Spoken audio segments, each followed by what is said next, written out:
Hey everybody, it's Joe from Joe Pro Decor. So I'll just give you a demonstration on how we prep woodwork, but spindles, handrails and balusters in particular, because these are a bit more awkward to get to. We'd normally use on the flat surfaces, you've probably seen in my other videos, we use a orbital sander. That's easy when you're doing flat surfaces, but when you're doing intricate areas like this,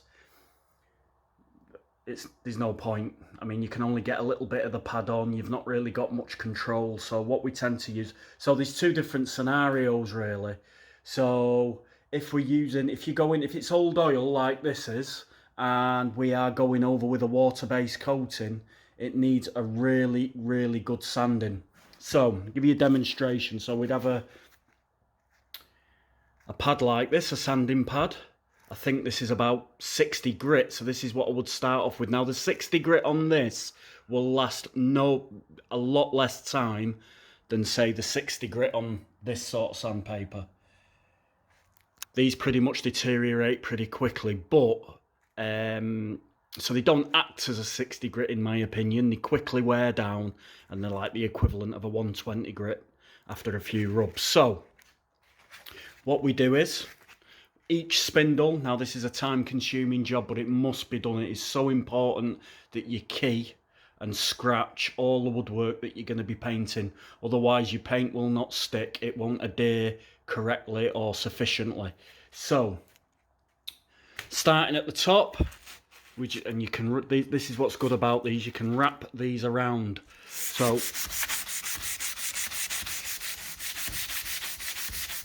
this is for water based, and you would just take a little bit more care and a little bit more time spent on these if you were going over with water based. Then on these parts, just wrap it round. Same again, just make sure you get inside the detail. Like so. Now if you were doing oil based over oil, you just don't need to be as particular, you don't need to spend quite as much time keying it.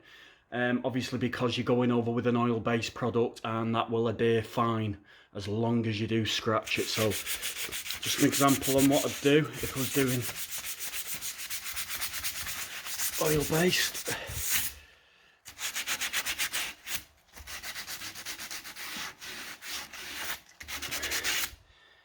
See, that's fine. So if you see any nibs, any brush marks, anything like that that you want to sand out, then you will spend a little bit more time and effort getting those out because you want the job looking spot on. So that's just a small idea on how to sand down your spindles, and I'll do the same on the handrail. You just get the pad and make sure you don't miss anything.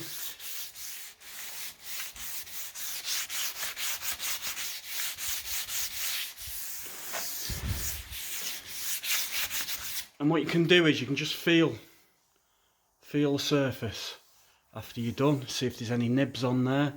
I mean, these are your most important tool. Your fingers, your fingertips, you can feel everything. They're so sensitive. So you use your hands as your best tool, and they're perfectly smooth. I can't feel any nibs or anything. That's how I know that's going to be done. See, when you've done your sanding, you'll see the dust that it creates, because that's all the material that it's taken off. You also get bits of material off the sanding pad as well, which come off the pad as you wear it down. So it's important that you hoover the area or tack rag the area, or both, and then when you're done you simply just clean everywhere. Just get a warm soapy rag or a warm wet rag and just go over everything and clean it all after you've sanded it down. Let that dry and it's ready for painting. So there you have it, guys. I'll speak to you soon. Don't forget to like the video if this is helpful. Please subscribe, and see you shortly. Bye bye.